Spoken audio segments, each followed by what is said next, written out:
ನೊಂದ ಬಾಲಕಿಯರು ವಿದ್ಯಾರ್ಜನೆಗೋಸ್ಕರ ಮಠದ ಆಶ್ರಯ ಪಡೆದು ಬಂದಿದ್ದಂತಹ ಬಾಲಕಿಯರು ಪೊಲೀಸರ ಎದುರು ಹೇಳಿದಂತಹ ಹೇಳಿಕೆಗಳಿದೆಯಲ್ಲ, ಬಿಚ್ಚಿಟ್ಟಂತ ಅಂಶಗಳಿದೆಯಲ್ಲ, ಬಾಲಕಿಗೆ ಅನಾರೋಗ್ಯ ಇತ್ತಂತೆ.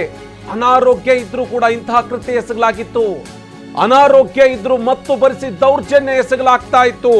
ಇಂಥ ಬಹುದೊಡ್ಡ ಆರೋಪ ಸಂತ್ರಸ್ತೆ ಮಾಡಿರೋದು. ಚಾಕು ತೋರಿಸಿ ಬೆದರಿಕೆ ಹಾಕ್ತಾ ಇದ್ರು, ಚಾಕು ತೋರಿಸಿ ಹೆದರಿಸ್ತಾ ಇದ್ರು. ನನಗೆ ಹುಷಾರಿರ್ಲಿಲ್ಲ, ಶ್ರೀ ಬಳಿ ವಾರ್ಡನ್ ಕಳಿಸಿದ್ರು, ಇಂದಿನ ಬಾಗಿಲಿನಿಂದ ಒಳಗಡೆ ವಾರ್ಡನ್ ನನ್ನನ್ನ ಒಳಗಡೆ ಬಿಟ್ಟಿದ್ರು ಅಂತ ಹೇಳಿ ಸಂತ್ರಸ್ತೆ ಹೇಳ್ತಾ ಹೋಗಿದ್ದಾಳೆ.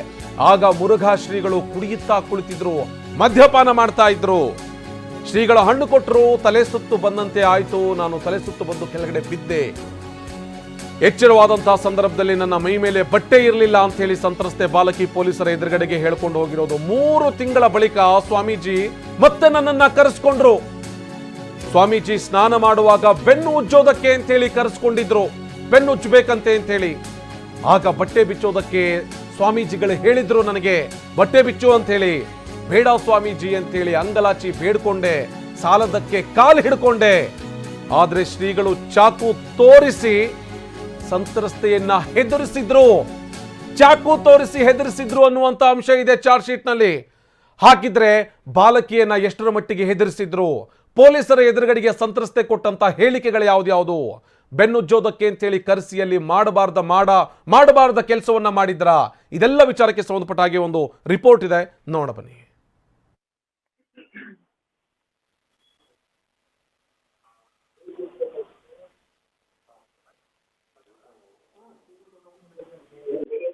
ಅಂತ ಹೇಳಿದ್ರು. ಅವರೇ ಶರಣರ ರೂಮ್ ಹತ್ತಿರ ಕರೆದುಕೊಂಡು ಹೋಗಿ ಹಿಂದಿನ ಬಾಗಿಲಿನಿಂದ ಒಳಗಡೆ ಕಳುಹಿಸಿದ್ರು. ಆಗ ಸ್ವಾಮೀಜಿ ಕುಡಿಯುತ್ತಾ ಕುಳಿತಿದ್ರು. ಸ್ವಾಮೀಜಿ ತಿನ್ನಲು ಹಣ್ಣು ಕೊಟ್ರು. ಹಣ್ಣು ತಿಂದ ನಂತರ ನನಗೆ ತಲೆ ಸುತ್ತು ಬಂದಂತಾಯ್ತು. ಸ್ವಲ್ಪ ಸಮಯದ ನಂತರ ನನಗೆ ಎಚ್ಚರವಾದಾಗ ನನ್ನ ಮೈ ಮೇಲೆ ಬಟ್ಟೆ ಇರಲಿಲ್ಲ. ತಕ್ಷಣ ಅಲ್ಲೇ ಇದ್ದ ನನ್ನ ಬಟ್ಟೆ ಹಾಕಿಕೊಂಡು ಸ್ವಾಮೀಜಿ ರೂಮ್ನಿಂದ ಹೊರಗೆ ಬಂದೆ. ಇದಾಗಿ ಸುಮಾರು 3 ತಿಂಗಳ ನಂತರ ಅಕ್ಕ ಸ್ವಾಮೀಜಿ ಕರೆಯುತ್ತಿದ್ದಾರೆ ಅಂತ ಹೇಳಿದ್ರು. ಆಗ ಮತ್ತೆ ಸ್ವಾಮೀಜಿ ಬಳಿ ಹೋದೆ. ಒಳಗಡೆ ಹೋದ ಕೂಡಲೇ ಸ್ವಾಮೀಜಿ ನೀನು ಯಾರಿಗಾದ್ರೂ ಹೇಳಿದ್ದೀಯಾ ಅಂತ ಹೇಳಿದ್ರು. ಆಗ ಮತ್ತೆ ಸ್ವಾಮೀಜಿ ಬಳಿ ಹೋದೆ. ಒಳಗಡೆ ಹೋದ ಕೂಡಲೇ ಸ್ವಾಮೀಜಿ ನೀನು ಯಾರಿಗಾದ್ರೂ ಹೇಳಿದ್ದೀಯಾ ಅಂತ ಕೇಳಿದ್ರು. ನಂತರ ಸ್ವಾಮೀಜಿ ಸ್ನಾನ ಮಾಡಲು ಹೋಗಿ ನನ್ನನ್ನ ಬೆನ್ನು ಉಜ್ಜಲು ಹೇಳಿದ್ರು, ನನ್ನ ಬಟ್ಟೆ ಬಿಚ್ಚಲು ಹೇಳಿದ್ರು. ನಾನು ಬೇಡ ಸ್ವಾಮೀಜಿ ಅಂತ ಕಾಲು ಹಿಡಿದುಕೊಂಡೆ. ಆದ್ರೆ ಸ್ವಾಮೀಜಿ ಚಾಕುವನ್ನ ತೋರಿಸಿದ್ರು. ಇದಾದ ನಂತರ ನಾನು ಮುಂದಿನ ತರಗತಿಯಲ್ಲಿದ್ದಾಗ ಮತ್ತೊಬ್ಬ ಮಹಿಳೆ ಬಂದು ಮತ್ತೆ ಶರಣರ ರೂಮ್ಗೆ ಹೋಗಲು ಹೇಳಿದ್ರು. ನಾನು ಹೋಗೋದಿಲ್ಲ ಅಂತ ಹೇಳಿದ್ದಕ್ಕೆ ಅವರು ನನ್ನನ್ನ ಕರೆದುಕೊಂಡು ಚಿತ್ರದುರ್ಗಕ್ಕೆ ಬಂದ್ರು. ನನಗೆ ಹುಷಾರಿರ್ಲಿಲ್ಲ. ಆಗ ನನ್ನ ಬಳಿ ಬಂದ ವಾರ್ಡನ್ ರಶ್ಮಿ, ನಿನಗೆ ಹುಷಾರಿಲ್ವಲ್ಲ, ನೀನು ಶಿವಮೂರ್ತಿ ಸ್ವಾಮೀಜಿ ಹತ್ತಿರ ಹೋಗು, ಹಣ್ಣು ಕೊಡ್ತಾರೆ ಅಂತ ಹೇಳಿದ್ರು.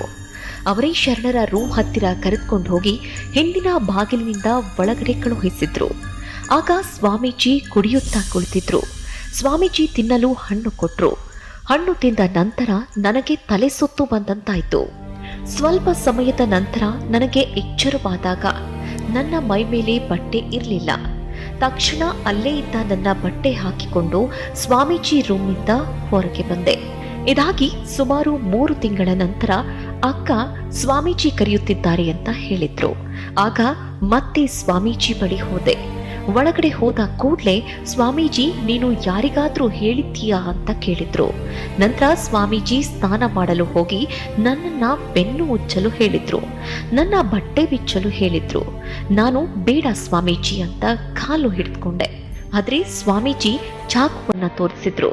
ಇದಾದ ನಂತರ ನಾನು ಮುಂದಿನ ತರಗತಿಯಲ್ಲಿದ್ದಾಗ ಮತ್ತೊಬ್ಬ ಮಹಿಳೆ ಬಂದು ಮತ್ತೆ ಶರಣರ ರೂಮ್ಗೆ ಹೋಗಲು ಹೇಳಿದ್ರು. ನಾನು ಹೋಗೋದಿಲ್ಲ ಅಂತ ಹೇಳಿದ್ದಕ್ಕೆ ಅವರು ನನ್ನನ್ನ ಕರೆದುಕೊಂಡು ಚಿತ್ರದುರ್ಗಕ್ಕೆ ಬಂದ್ರು.